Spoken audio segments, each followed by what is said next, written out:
Do you want to improve your podcast? Do you want to get faster at producing it? If you're not doing the two things we're going to talk about today, you might just be shooting yourself in the foot. What's happening, podcasters? I'm Brian Ensminger. This is 1000 Podcasters, and I'm here to help you launch, improve, and sustain your show. And I want to see you produce a show that is incredibly good, that you can get done faster than you ever thought possible, that makes you really proud to share that show with the world and to get your message out. There are a couple of things that I didn't do a great job of when I first started my podcast about 5 years ago, the Engaging Missions show.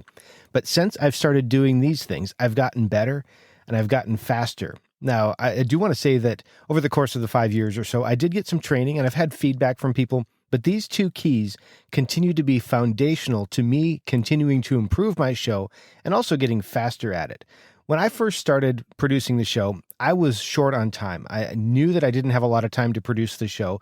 And frankly, even though I knew a little bit about audio production because I'd done some stuff with it, I didn't really know what to do to produce my podcast. And so because of that, I really didn't understand that a critical part of producing a show is listening again to the episode to see what could have been better, as well as to find out what things went well and could be capitalized on. Kind of like what they do in radio called an air check, but I didn't know anything about that kind of thing. So I would just produce my show, do the edit, publish it, and be done with it. At probably the first 100 episodes or so, I really didn't go back and listen to all that much.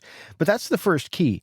Always listen to your show when you're done. Listen back to it and listen for things that you want to stop doing. If you say a lot, that's a great example of something to stop doing.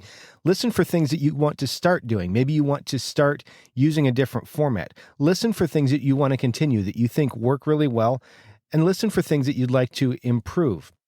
Now, this can go for not just the content and the presentation of the show, it can also go for the editing. And if you do that kind of stuff, then I think that you'll have the opportunity to grow. And I was actually doing that exact thing today for my other show, the Engaging Missions show. And I listen to every episode now, sometimes twice after I'm done, because I want to hear what it sounds like in different environments with different headphones on my iPhone speaker, through the speakers in my car, different things, because I want to make sure that my show sounds great to everybody. And for the first time in a while, and it's been a little while, I was actually really happy with the way things turned out, the way the processing turned out, particularly on my voice. Now, I'm always just kind of happy with it, but today I was actually really happy with it. If you listen to the episode, which is at engagingmissions.com/263, you may agree with me, you may not, but I liked the way it turned out. But now the next question comes.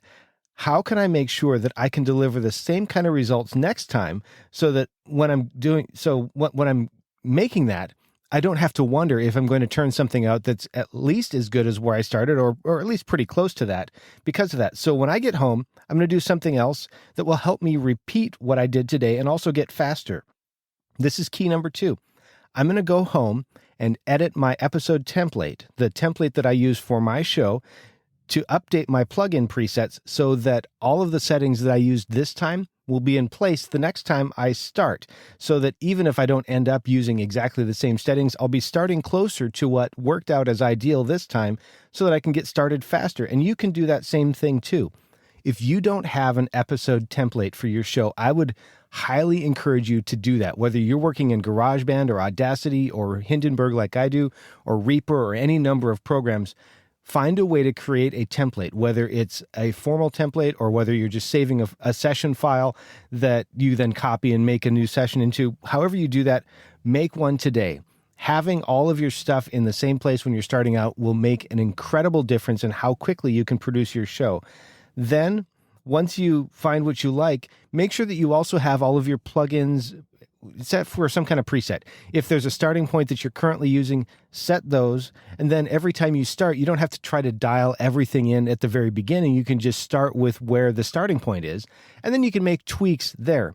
And then when you find a mix that you really like, or find a way that you edited that you really like, if there's a change or a tweak in the way that you've applied your plugins, and I'm thinking particularly around equalization and compression and things like that, some of the processing that happens, if you really like the results, go back and edit those plugins and save that as part of your new template, whether you overwrite the old one or create a new one, however you do that, so that your new starting point will be now what you liked better than the previous one. So every time you're doing this, you're getting closer to that ideal sound as you get started editing every time. Now, I want to be clear. That doesn't mean you're not going to have to tweak things.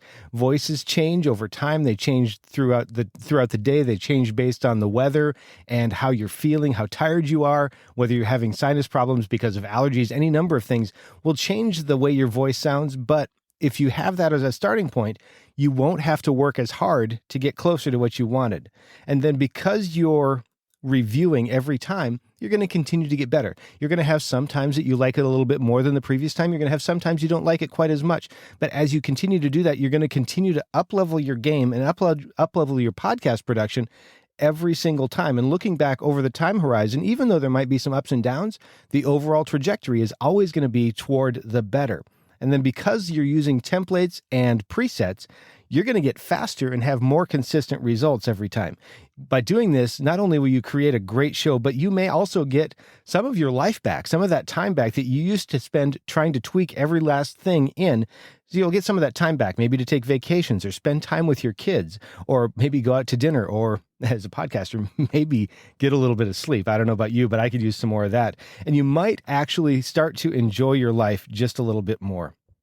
If you found this valuable, I would like to encourage you to consider subscribing to the show at 1000podcasters.com and share it with a friend or two. In fact, take a minute right now and think about that one or two podcasters who you know really needs to hear what we just talked about today, and send it to that person or to those people. Send it to them directly and let them know exactly why you think it will benefit them, how you think it will help them to get faster or to get more consistent results, or how they can continue to improve their show. Whatever it is that you're seeing in them that you think this would offer to them, let them know. And if you would like some one-on-one attention for your show, visit toptieraudio.com and set up a consultation.